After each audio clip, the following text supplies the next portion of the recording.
Welcome back to the Foundry by Forge College. So, if you've been following our journey, you know we just wrapped up a pretty fascinating look at smart contract interactions with ERC-4337. We mapped out exactly how the entry point coordinates with smart accounts to, actually get things done. But here is where the rubber really meets the road. In this explainer, we're going on a complete blueprint tour of ERC-4337's practical realities. We're going to look at the security trade-offs, the potential points of failure, and the real user experience implications of these incredible smart accounts. Because, hey, knowing how to build an engine is great, but knowing how to keep it from exploding, catching fire, and taking all your users' funds down with it, that's the difference between a good developer and a Web3 master mechanic. So, let's grab our wrenches and dive in. Okay, here's the master schematic for today's explainer. 1. Smart account safety valves. 2. Engine failures and fixes. 3. The driver's experience. And 4. Maintenance and upgrades. Let's just get right into it. Section 1. Smart account safety valves, or checking the locks.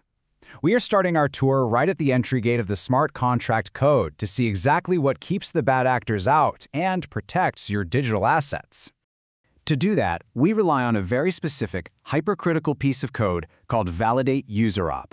Think of this function as the ultimate, totally unforgiving engine immobilizer for your smart account. The entry point comes knocking on the door, holding a requested operation from the outside world. But before your account lets the engine turn over, validateUserOp acts like a heavily armed bouncer at the club door. And why does this matter so much? Well, in Web3, every single action costs gas, real money. If this bouncer lets a malicious, repetitive request through, your account could literally be drained paying for bogus transaction fees before you even realize what hit you. So it strictly checks the ID, it verifies the complex cryptographics, and absolutely ensures this exact request hasn't already been processed. If anything looks even slightly suspicious, bam, it kills the ignition immediately. And this brilliantly illustrates that step-by-step lock mechanism engaging. It happens in 3 really precise stages. First up, the nonce check. Think of the nonce kind of like a deli counter ticket. If the contract is currently serving customer number 5 and an attacker tries to hand it a copied, crumpled up ticket for customer number 3, the contract just laughs and rejects it. It compares the incoming sequence number against its own internal counter to prevent replay attacks. Second, the signature check. It verifies the cryptographic proof, and importantly, it makes sure the signature is tied directly to this specific account address. That means nobody can just copy a valid signature from one of your secondary wallets and try to paste it onto your main vault. Finally, the state advancement. Notice that the nonce only ticks up by 1 after everything perfectly aligns and succeeds. If the check fails, the nonce stays put. This ensures you don't accidentally skip a number and permanently lock out your own legitimate operations down the line. Pretty smart, right?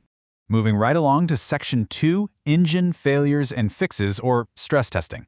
Now, what's really interesting about this next part is seeing exactly what happens when these shiny new components break down under extreme stress, and more importantly, exactly how we mitigate those disasters. This schematic maps out our absolute worst-case scenarios and links them directly to their structural engineering fixes. First up, nonce divergence. This happens when an off-chain app guesses the wrong sequence number, which causes your transactions to immediately fail. The fix for this? Just stop guessing. Always use an authoritative source, like querying the entry point directly before submitting. Second, signature replay. To stop a clever attacker from reusing your signature on a completely different blockchain network, you must always include address this and the specific chain ID in your data payload.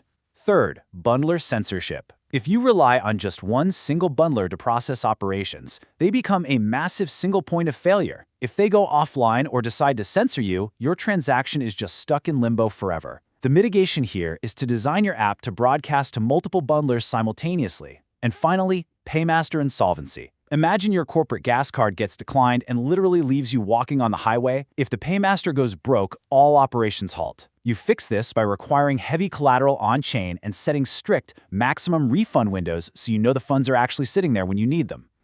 So the really crucial point when implementing all these safety checks is keeping a very close eye on the fuel gauge. If your validation pipeline performs heavy, complex checks directly on-chain, you are going to burn through gas faster than a sports car stuck in first gear. And let's be real, nobody wants to pay $100 in transaction fees just to verify a fancy signature. The mitigation here is actually really elegant. Just do the heavy lifting off-chain. You run those incredibly expensive calculations in a normal, cheap server environment, generate a tiny, lightweight cryptographic proof, and then simply have the smart contract verify that tiny proof on-chain. It is phenomenally faster, vastly cheaper, and just incredibly efficient for your users. Okay, Section 3, the driver's experience, looking at UX and privacy. Let's pivot from the mechanics bay, wipe the grease off our hands, and get right into the driver's seat. What does ERC-4337 actually feel like for the human being using the app? Well, driving is suddenly a whole lot easier. You get the magic of sponsored gas. It's exactly like having a corporate gas card where a paymaster just magically covers your transaction fees right behind the scenes. You also get social recovery, which means no more writing 24 random words on a piece of paper and accidentally throwing it away in the trash or losing it in a tragic boating accident. You can simply have a set of trusted friends help you recover your account. And the consent dialogues, massively simplified. But, remember that every single engineering choice has a trade-off. We've introduced some new blind spots here. Relying on these extra third-party services can actually create serious privacy leakages. Going through bundlers and paymasters can introduce perceived latency, making the app feel a little sluggish to a user who's used to Web 2 speeds. And those social recovery guardians we just talked about? Well, if their personal accounts get compromised, your main wallet is suddenly at major risk. So, to plug these privacy leaks and smooth out the ride, we have to implement some very specific mitigations. For example, you can use batch submissions to obscure the exact timing of when a user does something, which really protects their behavioral privacy. You should entirely avoid putting long-lived unique identifiers into signatures so you don't inadvertently dox your users. To fix that sluggish feeling we talked about, use client-side pre-flight checks. Basically, you simulate the transaction locally so the user interface instantly shows a really satisfying success checkmark while the actual blockchain catches up in the background. And for social recovery, you must implement graded privileges. This is absolutely crucial. Your guardian should have the key to unlock the doors if you lose yours, but they shouldn't have the keys to start the engine and drive off with your life savings. Limit their power strictly to recovery. Finally, Section 4, maintenance and upgrades. We're changing tires on the highway. Web 3 moves fast, right? The standards are inevitably going to change. So how do we upgrade these smart accounts years down the road without crashing the entire system? As a builder, you really have three main upgrade paths to choose from here. First, you can use immutable contracts, where the code never changes, but you build migration helpers. That's basically like buying a brand new car when your old one breaks and using a moving truck to transfer all your stuff over. Second, you can use proxy patterns.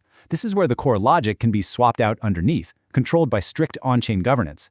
Think of this like swapping out the engine while keeping the exact same chassis. Or third, you can use factory redeployed accounts with automated state migration tools. Choosing one of these specific paths early in your development cycle is incredibly important.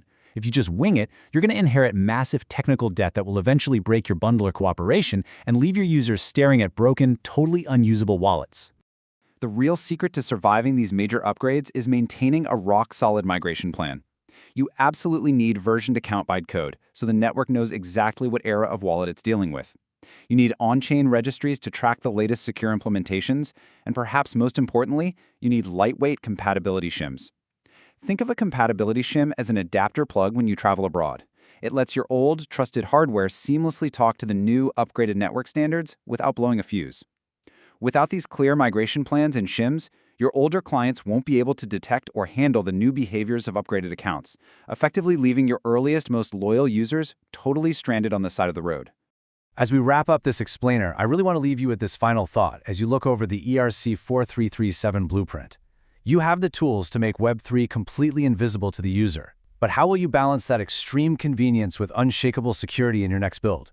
It really is the ultimate engineering challenge. I highly encourage you to visit forge.college to dive deeper into this subject, explore more advanced Web 3 concepts, and truly master the mechanics for your next big project.